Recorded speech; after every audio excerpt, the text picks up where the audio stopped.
네, 정부가 828 부동산 대책과 관련해서 이 후속 대책, 이 보완 대책을 내놨습니다.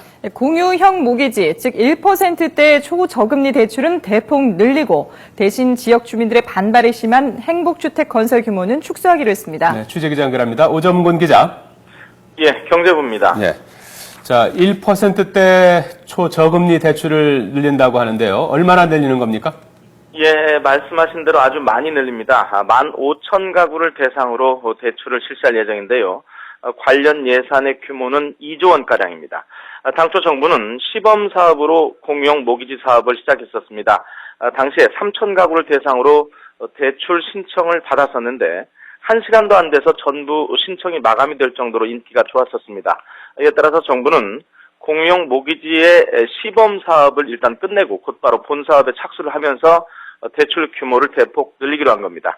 공유형 모기지는 아시는 대로 손익 분배 방식에 따라서 크게 두 가지로 나뉩니다. 첫 번째, 수익 공유형 모기지는 집값의 70% 최대 2억 원까지 대출을 받을 수 있는데 금리는 고정으로 1.5%입니다.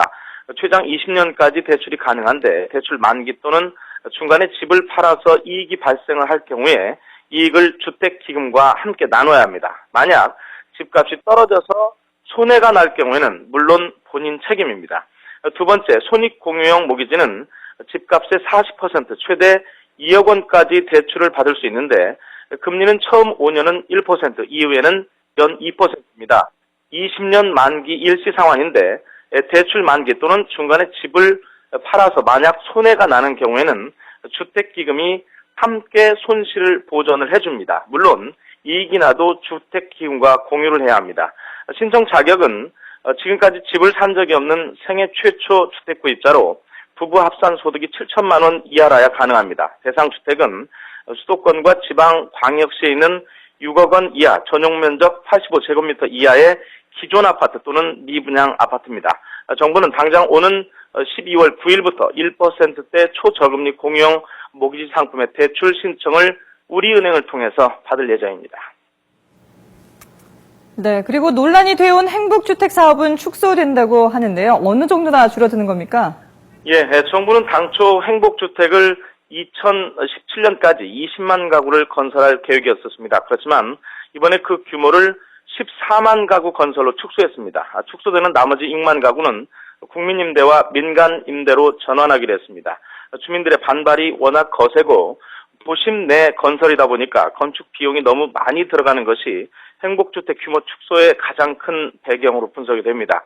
정부는 그래서 행복주택 건설 부지를 도심 안쪽으로만 한정시키지 않고 산업단지나 미니복합타운 또는 역세권에 있는 공기업 보유 토지 등 도심 외곽으로까지 확대하기로 했습니다. 당초 행복주택은 철도 부지나 유수지 등 도심 안쪽 토지를 활용을 해서 아주 값싼 장기 임대주택을 만드는 대통령의 공약 사업이었습니다. 주로 대학생이나 신혼부부, 사회 초년생 등 서민 측의 실질적인 임대 수요를 충족시키자는 취지였는데요. 시범지구 지정 과정에서 지역 주민들의 반대로 사업이 제대로 추진이 안 됐었습니다.